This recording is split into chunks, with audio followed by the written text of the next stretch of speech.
Hi guys, welcome back to my channel. If you're new here, my name is Erin and I do mostly budgeting videos like the one you're about to see here.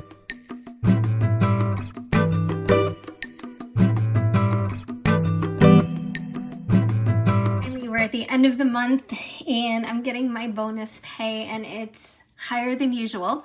I did say in my last video, I shared with you guys that I did get promoted at work, and although the compensation was very, very minimal financially, I'm still lucky to have a great job with great benefits, and I really love what I'm doing. So I am very fortunate. But my typical paychecks are not going to be like this. They're not going to be as high, because this is very high for me.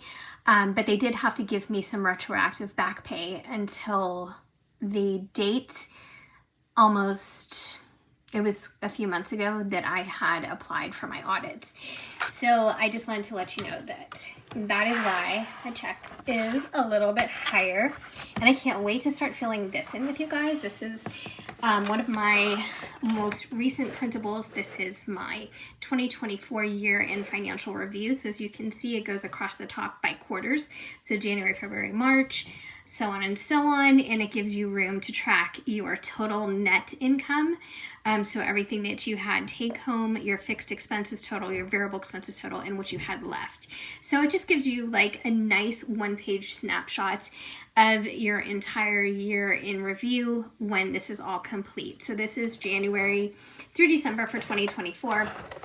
And again, I'm very excited to start filling that out and continuing with it throughout the year. So let me pan out just a little bit. I know my light is a little bit wonky, so I apologize. So this is the very last paycheck budget I'm doing in this workbook, and we are on to June. So my next videos are going to include putting out my whole schematic for my bills that are due for the entire month of June, which after this weekend, will have paid everything. So I do pay our bills a month in advance, and I know I typically get questions on how we were able to do that. And we've been doing it ever since COVID stimulus money came in, and we use that to get a month in advance. And we have been carrying on ever since. So I really like that, because sometimes if you have an unexpected expense or something that just came out of nowhere and you really didn't have it planned for and you don't want to take it out of savings, you do have a little wiggle room if you pay your bills a month in advance to use some of the current month's money.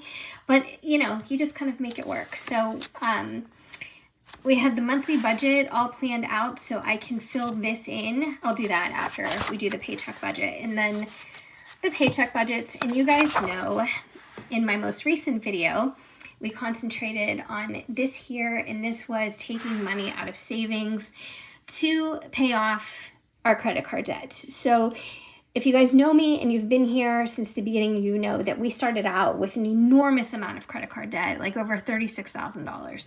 And that included like home improvement loans plus credit card usage. Some of it was responsible, some of it wasn't.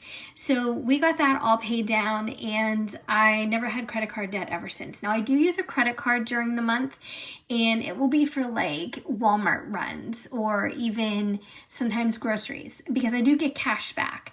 But I always incorporate that. Like if you see groceries here, it may be me paying flat out for the groceries, or I'm reimbursing my bank's credit card.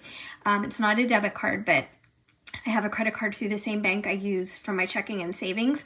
It might be me reimbursing that. So I just kind of do whatever works in the moment. But typically we don't have riding credit card debt month to month, but we did do some things for this house, and this was the total that we paid off. For Bank of America, I had 15 months new purchases, no interest. So we had a balance of $2,793.21, paid it off. And the Ashley furniture was $1,999, paid that off. Took everything out of savings, so I took a $5,600 withdrawal, and I'm calling it a loan because I am going to be paying it back in piecemeal, you know, as best I can. And then we had some variable expenses that came out of it too. So I am going to get right into the last paycheck budget worksheets, and I will show you guys what that includes, so we have 2 streams of income. I'm going to write here May 30th through the 31st, 2024. Because we had 1 income come in on the 30th and 1 on the 31st. So we'll do 5/30/24 and 5/31/24. Now the first one, I hope you can see this. Zoom in even more. The first one is base pay for my husband. So he is in sales, but he does get a base pay every month. And that's really nice because sometimes, well, sales have been not so good. And if he doesn't make his entire base pay in commissions, he doesn't have to pay anything back. If it was a draw income, he would probably have to pay that back the next month. But the base pay is just what it is. And so I'm hoping that commissions next month are going to be pretty good because I want to start stacking up savings. And eventually, I want to start paying more on our mortgage. Now, I don't know what our long-term game plan is, but I want to pay down as much as possible on this house, even though right now, since it's a new mortgage, I'm literally paying interest. We're not making a difference in the principal at all. All right, so pay number 3 was $2,379.29.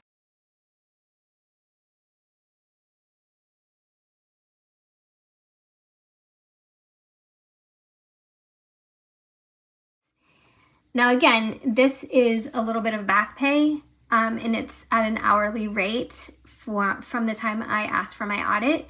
So I think my increase was like around $1 an hour. It wasn't anything earth-shattering, but I'm grateful for it because I haven't had a raise in a really long time. If you guys have been with me on my channel, you know that my paychecks have been pretty much the same since almost the beginning. So not a whole lot of movement there. So I do have my cheat sheet over here, so you have to bear with me, but we're going to track this officially. So the first fixed expense is going to be our cable/Wi-Fi. We also have my mom's landline phone in this bill. It's really expensive. Our cable is super expensive around here, and it is a monopoly. So if you want cable, you do not have a choice in carriers, which I think is not even...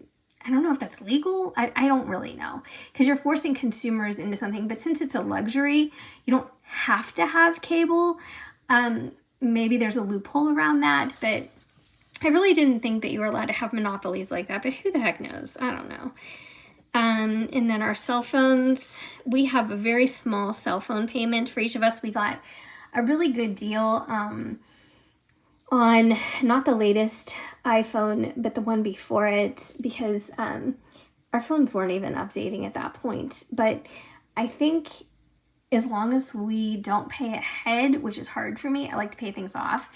I think that they charge us, I think if we were to pay ahead, we would have to pay the whole amount, but they do a discount month to month. So I think our payment for each phone is like $4.99, which is not bad. And I am somebody now who keeps a phone until it literally stops working. Like I will never change my phone until it stops working. And already I'm having issues with it. I swear it seems like every time like a year goes by and they're ready to release the next phone, I feel like I start to have glitches and it slows down. I don't know. Maybe it's in my head. Maybe it's just me thinking that, but that's what it seems like. So our homeowner's insurance. Now you guys know that our mortgage consists of principal and interest, and I keep the homeowner's insurance as well as the taxes separate. And so I pay these things directly. So that is $148.98. And then finally for fixed expenses is our car insurance. So this is for 2 vehicles and it is $193.13. That's how much we got billed. All right, so let's go to variables because there's a lot. So I am trying to play catch up So I'm just gonna put Olive. This was on a credit card, on our regular bank credit card. And it was just shy of $180 for her cremation. It's tough, but I didn't think that was bad actually, because they gave us a nice little presentation with a tuft of her fur, and they did a nice paw print, and the presentation of her ashes was really nice. So now we have Olive's ashes and we have Thena's ashes, and yeah, I don't know.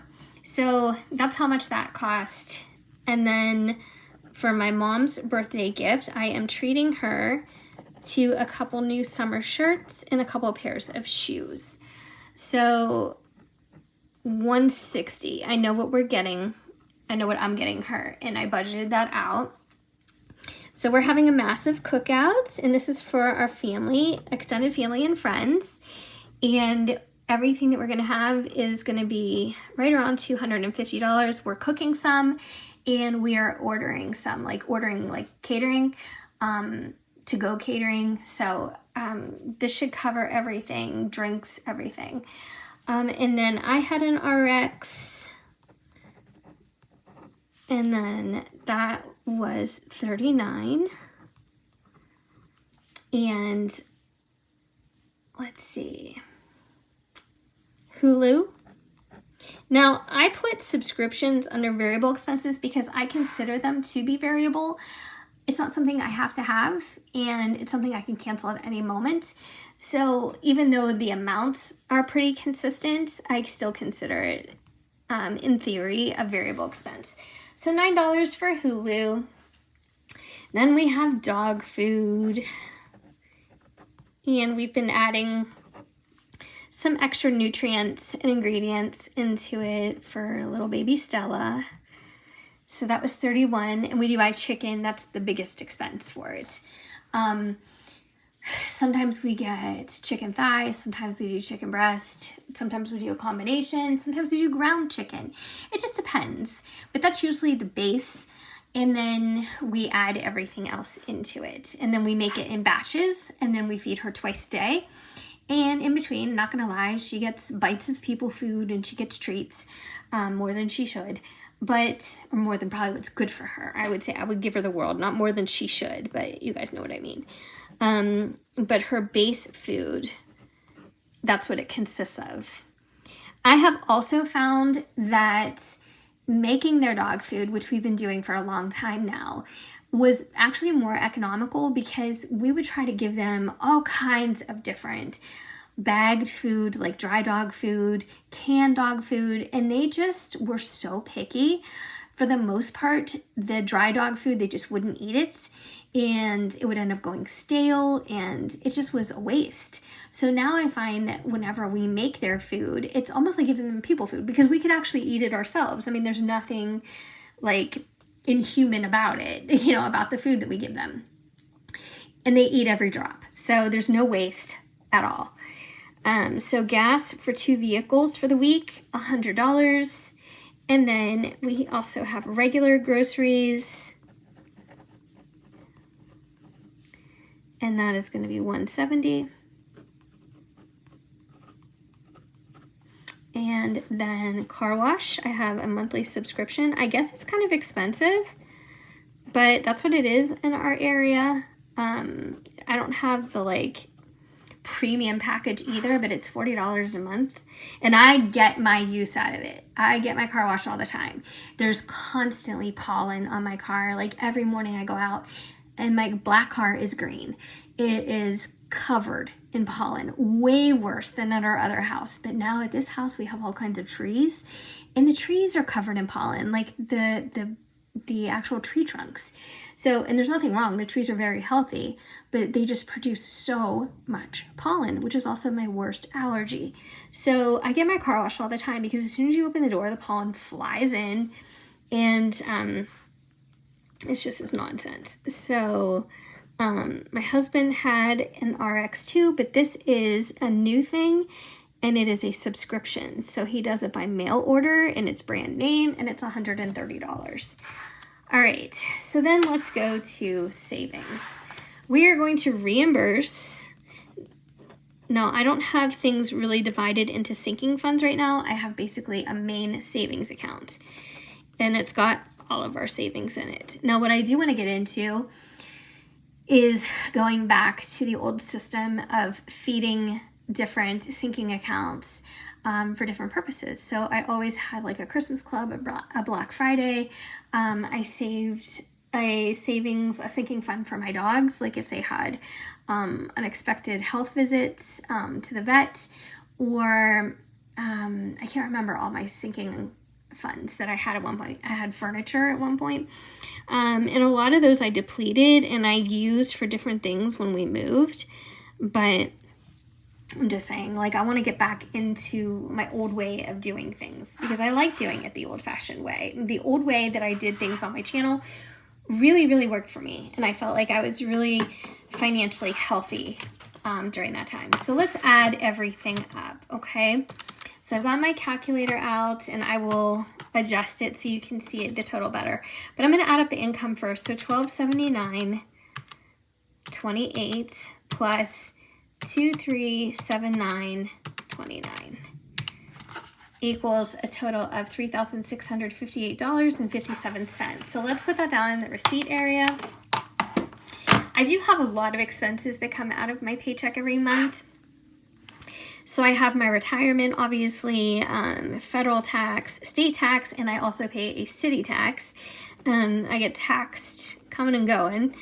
And health insurance, dental, and eye insurance. We have all three. And just a lot. There's like a lot. Then I have an extra withholding for our state taxes because before I did that, we would always owe. And ever since I started doing that, it works out a little bit better. All right, so fixed expenses. Let's add all these up because there's quite, I mean, I think that's kind of a lot too. All right, so $261.72 plus $179.29 plus $148.98 plus $193.13 is $783.12. Now, keep in mind that these are the last fixed expenses for June. So we're going into June 1st completely paid up. The only expenses we're going to have in June are July's bills and June variable expenses. So, and I'll go over that every week with you guys. And hopefully me doing this and providing the same printable worksheets to you that I'm using can really help some of you get organized if you are just starting a budget or if you're looking to transition your current system into a new budgeting system. So that's why I think that this is good. These videos are a good complement to the actual printables that I'm giving you to utilize. So we can kind of budget together and do our systems together. All right, so let's add up all these variables because again, there's a lot. So we have 180, 160, 250, 39, 9, 31, 100, 170, 40, and 130 is $1,109. So we're going to write that here, 1,109.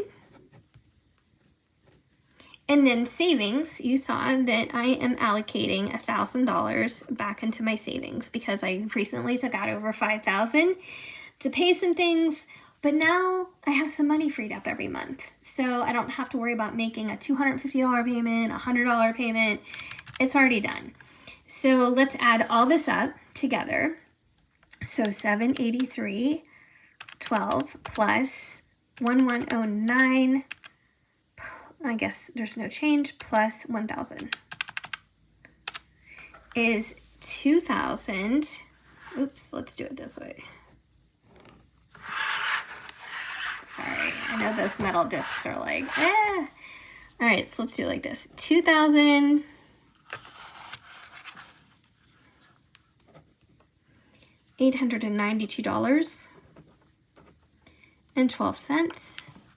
So what we're going to do is we're going to subtract that grand total from our income, So $36.58.57 minus $2,892.12 brings us to a grand total of $766.45 remaining.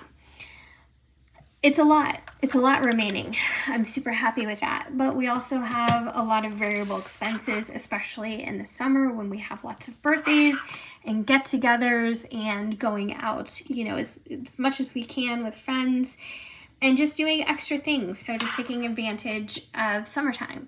So I'm going to make sure that I include all of those extras in my variables.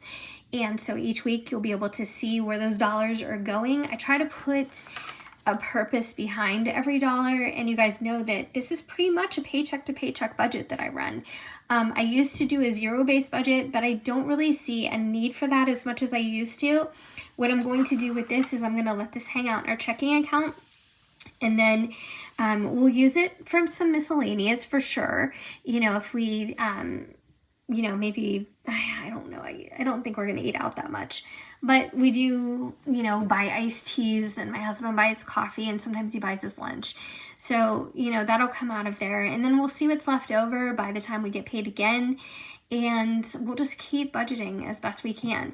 So are there ways that we could definitely cut some costs and save more? Probably, for sure. But I'm not as hung up on that as I used to be, because I used to be so much in debt, and I was like obsessed with saving and making sure that every single dollar was in its place. And it wasn't like that enjoyable. Do you know what I mean? Like, I didn't feel like we were missing out, but at the same time I felt like I was too obsessive. So I'm just trying to just take it, you know, as it comes. So I'm grateful we have our jobs. I'm grateful we have regular income, and I'm just going to start, you know, well, I'm just going to continue to look at it with those eyes and just do the best we can every time. So thanks for watching. I hope this helped you. I do have more printables coming, if you can believe it. What the heck else is left? I still have ideas. I still have things that I want to share with you. I still have things I want to use myself. If you haven't gotten the recent dinner meal planner or the dinner meal tracker for the rest of this year, get that. That's in the description below. If you didn't get your year in review page, get that. That's in the description below. There are so many things and so many printables available now. There's like a library of things that you guys can access absolutely free. Save it to your desktop, print it out. If it needs to be double-sided, you know, just be cognizant of that so you're not wasting ink. Make sure that you look at that ahead of time and you plan to print it double-sided. And also, if you don't have a printer, or you're just not somebody who likes to use a paper planner, save it to your desktop and use something like Adobe Acrobat or a different app and convert it to a fillable PDF. And that way you can also use it as a digital planner. So I just want to share with you and help you guys as much as possible, because it is my thank you for your support that you give to me. And like I've been saying in all my recent videos, you being here means more to me than you know.